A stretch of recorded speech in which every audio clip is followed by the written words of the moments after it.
8 gols sofridos nos últimos 3 jogos.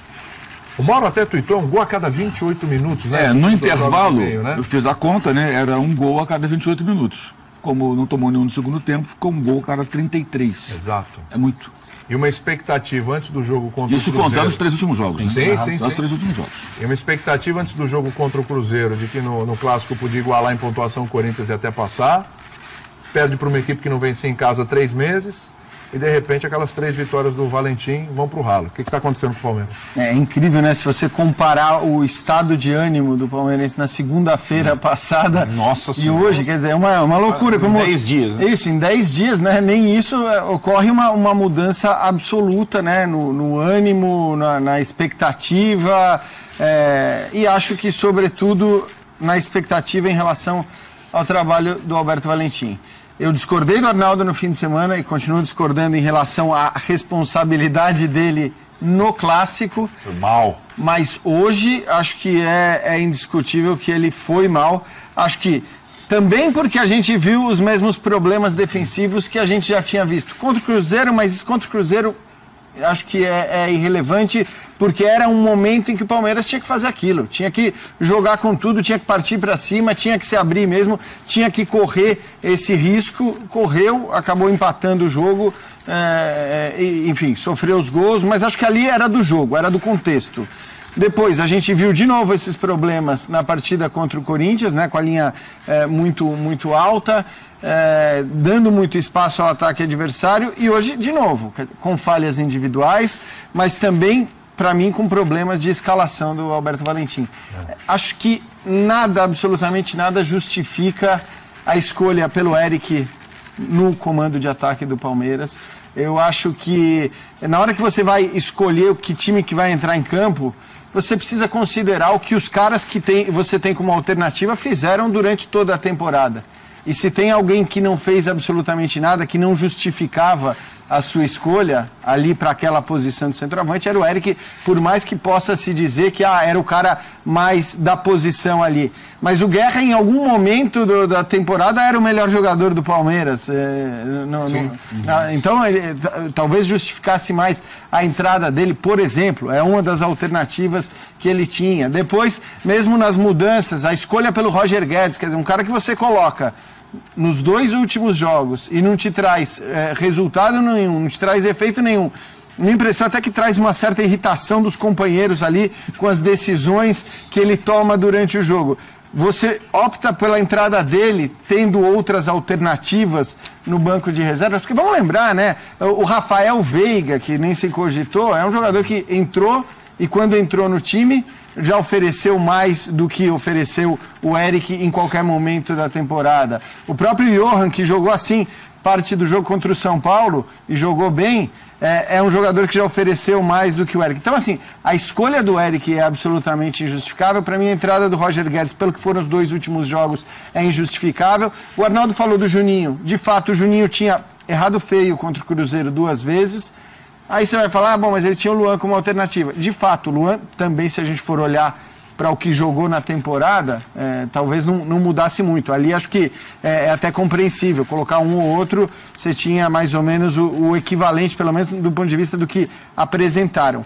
Mas acho que ele teve responsabilidades. O Palmeiras jogou um segundo tempo em que não conseguiu criar praticamente nada, tirando finalzinho, o gol anulado, a bola já nos acréscimos no travessão, mas o Palmeiras não criou absolutamente nada, mesmo tendo jogado com um jogador a mais. Então, acho que o grande derrotado é o Valentim, e aí não só pela responsabilidade que ele também teve, não é só ele, mas ele também teve nesse jogo, para mim, ao contrário até do que aconteceu no Clássico contra o Corinthians, mas porque é para ele que está mais valendo alguma coisa nesse momento do campeonato, olhando para os objetivos do Palmeiras. Acho que depois da derrota no Clássico, não dava para imaginar o Palmeiras brigando pelo título. Talvez até o mantra do foco no G4 comece a valer de verdade agora. 3 pontos só, né? Exatamente. Quer dizer, você olha o nível da atuação hoje, talvez comece a valer de verdade. Mas individualmente, aquele cara que tem mais a perder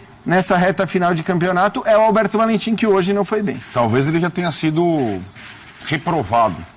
Esse é a crueldade do futebol. Já foi reprovado, é isso? Eu acho que sim. Assim, nesse seguinte aspecto, o Palmeiras está, hoje, tenho certeza, em Salvador, procurando um treinador. Simples assim. Futebol é assim. Ele teve uma chance contra o Cruzeiro, o time até jogou bem, mas não venceu. Contra o Corinthians, ao menos um empate manteria a chama acesa, não empatou. E hoje foi um desastre. Hoje foi um desastre. E o desastre, assim, não foi só o derrotado, acho que ele foi reprovado. E o futebol é assim, e é assim que funciona a cabeça do dirigente, a cabeça do torcedor. O Palmeiras está procurando um treinador. Não, até porque, Arnaldo, vale lembrar, né? Quer dizer, no momento que ele assumiu como interino, não havia a menor possibilidade dele continuar. O Palmeiras não pensava nele como alternativa. Quer dizer, na cabeça do Alexandre Matos, na cabeça do Gagliotti, ele não era o técnico para o Palmeiras. Agora, é claro que os caras podem dizer isso, podem pensar isso. Se o cara entra e ganha 10 jogos na sequência, não tem convicção se o cara que não entra mude. E disputa o título até o fim, porque na minha concepção, mesmo o mantra do G4, se ele voltar, não é suficiente para o Alberto ficar no G4, entendeu? Ele fracassou em 3 jogos fundamentais. E é cruel, e assim, é bem complexo. A gente está vendo um campeonato, o Léo até falou no início, acho interessante o destaque que ele deu à continuidade do Carille, virtual campeão brasileiro. É muito difícil achar treinador bom. E o Palmeiras tinha uma preferência clara pelo Mano Menezes, que renovou com o Cruzeiro. Então, quem vai ser o técnico do Palmeiras? Que com esse, e assim, o Jean até falava no início no início da má fase do time no comando do Cuca, que não continuando o Cuca, seria melhor já promover a troca no comando técnico e planejar o próximo ano. Com o elenco que o Palmeiras tem, com a diversidade de jogadores, é interessante que alguém que esteja no comando o ano que vem esteja discutindo essa reformulação. Sim. Né? E acho assim, sabe quem foi reprovado também? Sem orientação do treinador? Alexandre Matos, reprovado. Todo mundo que a gente está falando aí foi contratado por ele no início do ano. Sim. E trocaram vários treinadores. Então assim, eu acho o Alexandre Matos com cheque em branco na mão é fácil. Você acerta, você mira 15 vezes, se acertar 8 tá bom. Só que não acertou nenhuma. Né? Então, assim, vai dar o cheque em branco para ele de novo? Vai contratar o Everton, goleiro do Atlético? Tá bem o Everton, goleiro do Atlético? Não. Arnaldo, eu concordo, inclusive, que o elenco tem deficiências, a gente falou disso já no Linha segunda-feira. Eu só acho que é preciso tomar um cuidado em relação a isso, porque... aliás, eu penso até muito parecido com o que o Mauro pensa em relação à tal da barca no Flamengo. Acho que o Palmeiras tem uma barca também para ser de jogadores que não tem mais clima. Isso não quer dizer que você precise vender ou se desfazer totalmente. Quem está na barca? Acho que a diferença, vai falar, acho que e pelos nomes da barca, entre aspas, o que acontece com a barca do Flamengo são jogadores que estão lá desgastados há um tempo. Os jogadores que estão na barca do Flamengo acabaram de chegar. Não sei se são os que acabaram de chegar. Não são os que acabaram de chegar. Por exemplo, o Eric, acabei de falar, o Eric não tem condição hoje, por conta de desgaste com a própria torcida. Não quer dizer que ele não tenha a capacidade de um dia jogar bem ou no Palmeiras ou em outro clube. Mas hoje não dá para ele ser uma alternativa. Então o Eric tem que estar na barca. O Egídio vive essa mesma situação em relação à torcida. E esse sim é um cara que joga o tempo todo. O Roger Guedes, a gente sabe, ele não tem clima no elenco do Palmeiras. Ele não tem condição de continuar jogando no Palmeiras em 2018. Isso é curioso, porque normalmente há quanto tempo a gente fala isso? A gente vê alguém que não tem clima sendo alguém muito decisivo, né? Então, esse cara não tem clima, mas ele é tão bom que a gente fica com ele. O cara é um jogador comum. Sim. E o cara continua lá, é a coisa mais estranha no mundo. Então, assim, eu acho que tem alguns nomes. O Fabiano, que esse já, quer dizer, já não joga mais, mas é outro que com a torcida não teria condição de entrar, e tanto que nunca mais entrou mesmo. Então, assim, eu acho que existem alguns jogadores para sair, mas não são jogadores tão relevantes. Certo. Acho que o Egídio é hoje um titular do Palmeiras, mas é um titular por conta do erro de planejamento aí da direção de futebol de não ter contratado, porque desde o Campeonato Paulista que se fala, o Palmeiras precisa de laterais, o Palmeiras precisa de laterais, o Palmeiras precisa de laterais. E aí você vai falar, tanto faz, tem a história do Diogo Barbosa, tem o Vitor Luiz que pode voltar, mas que também não sei como seria recebido. O Arnaldo sempre fala, mas lateral qualquer um resolve. Não sei ser regular. Eu sei, mas assim, eu acho que assim, o Palmeiras e o Flamengo, pelo dinheiro que tem, pelo cheque em branco que tem os seus diretores, têm condições de contratar laterais seguros, laterais confiáveis. Vou te dar um exemplo de um lateral confiável, que foi o Jean. Ele tá longe de ser brilhante. Sim. Ele tá longe de ser o cara. Ele não vai definir nenhum jogo para você. Ele vai ser o cara nota 6 todo jogo. Mas não, o cara nota 6 todo jogo é um cara que não vai ser xingado pela torcida todo jogo. Mas tá lá, e acho que nesses jogos mais importantes deveria ser utilizado até pela questão da segurança. Mas ele teve muita questão física. Hoje não estava nem no banco, Arnaldo.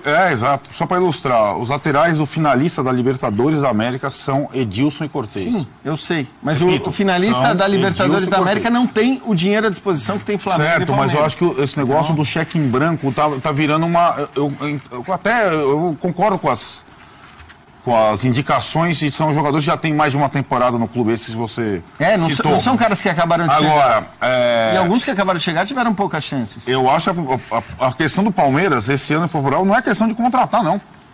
É uma questão de comando e de saber utilizar bem jogadores que tenham ali. O Grêmio deu uma aula. O Grêmio perseguidor do Corinthians deu uma aula de utilização de jogadores de elenco, joga com o Jael, reserva e ganha. Sem dúvida. Aliás, é engraçado que a gente, desde o começo do ano, a gente coloca Flamengo e Palmeiras nos mesmos debates, aqui no Linha, no bate-bola. Vocês são parecidos. Porque desde o começo eles caminham muito de maneira paralela, né? A expectativa é muito grande desde o começo, a decepção atrás de decepção durante todo o ano. O Flamengo ainda tem uma Sul-Americana pela frente, mas assim, um potencial não explorado. E acho que nos dois casos, isso é indiscutível. Por mais que você ache defeitos e falhas no elenco de um ou de outro, são defeitos e falhas muito inferiores, do ponto de vista de elenco, aos que têm os seus adversários, os seus rivais. Concordo. Então é óbvio que quando é assim, o maior problema é de comando, é de saber utilizar aquele material. Tem um ponto sobre o jogo de hoje, assim, eu acho que você não pode apostar num técnico em formação e esperar que ele não vá cometer erros de técnico em formação. Qual que é um erro que o técnico em formação às vezes comete? Acreditar que aquela filosofia que ele tem vai servir sempre. E que vai servir contra qualquer adversário em qualquer circunstância. Ora, por que o Vitória tem tanta dificuldade para jogar no Barradão? Porque ninguém dá espaço pro Vitória no Barradão. O campeonato inteiro tem sido assim. Quem vai lá no Barradão se arruma ali, joga fechadinho, joga no erro, e aí o Vitória não tem. O Vitória tem jogadores rápidos. O Vitória não tem jogador que abra uma defesa, que encontre ali duas linhas e tal. E ou seja, isso não deu contra-ataque ao Vitória no Barradão. Não explica porque vai bem fora. Por que vai bem fora? Exatamente isso, por isso. Então, a linha alta, assim, acho assim... acho que um time muito bem treinado consegue executar bem a linha alta, consegue fazer bem o retorno na hora certa, tem que ter zagueiro rápido, né? E aí você soma isso. Ao momento individual de alguns jogadores, o Egídio é chover no molhado, né? Que o Vitória ia jogar em cima do lado esquerdo do Palmeiras, acho que você podia nem ver o jogo que você sabia que isso ia acontecer. O outro ponto, o Juninho tá cometendo erro técnico atrás de erro técnico, tá dando bote errado, tá chegando atrasado. No segundo gol, o giro que ele toma ali é coisa de na categoria de base, tomar bronca. Sim. Então acho que tem alguns pontos aí que acho que nessa hora o Alberto poderia ser menos autoral, vamos dizer assim, e falar, opa, peraí, por que o Vitória não ganha em casa? O que os times que vêm aqui e não deixam o Vitória ganhar fazem? Deixa eu dar essa recuada aqui, deixa eu ser um pouquinho mais pragmático. Ele podia ter feito isso, não fez e o resultado foi esse. Agora, eu só acho perigoso que assim, o veredito não pode ser sempre em cima do último jogo, né? Eu acho que essa avaliação tem que ser... Ele tem que conseguir ainda se provar nos 5 jogos que faltam. Deixa eu só fazer a ressalva que assim, o que eu estou falando, o Arnaldo pensa, mas o que eu estou falando é assim, é uma avaliação que eu faço do momento que ele vive no Palmeiras, de como ele está sendo visto pela diretoria. Isso é óbvio. Eles já não o queriam. E a partir do momento que acontece isso, nesses 2 últimos jogos, eu não vejo a possibilidade de permanência dele. Acho muito difícil mesmo que ele permaneça. O que não quer dizer que eu não acho que ele ainda possa ser uma alternativa, tá? Exato. Só para deixar claro. Entendi. Porque você tem que olhar para o contexto também. Quer dizer, você vai trazer quem? O Ancelotti? Não é. Né? Olha, Provavelmente o cheque não é tão em branco assim. O pessoal andou invadindo as redes sociais. Eu sei. O Mauro é um que tem destacado muito essas coisas pontuais, assim, falou. Em questão do Palmeiras, o Valentim, o Mauro falava. Gente, Ponte Preta, Atlético Goianiense, né? Isso. E um Grêmio Reserva. totalmente reserva. A gente falou aqui um pouco do Santos na segunda-feira, ainda é um Santos desorganizado. Calma, foi um jogo só.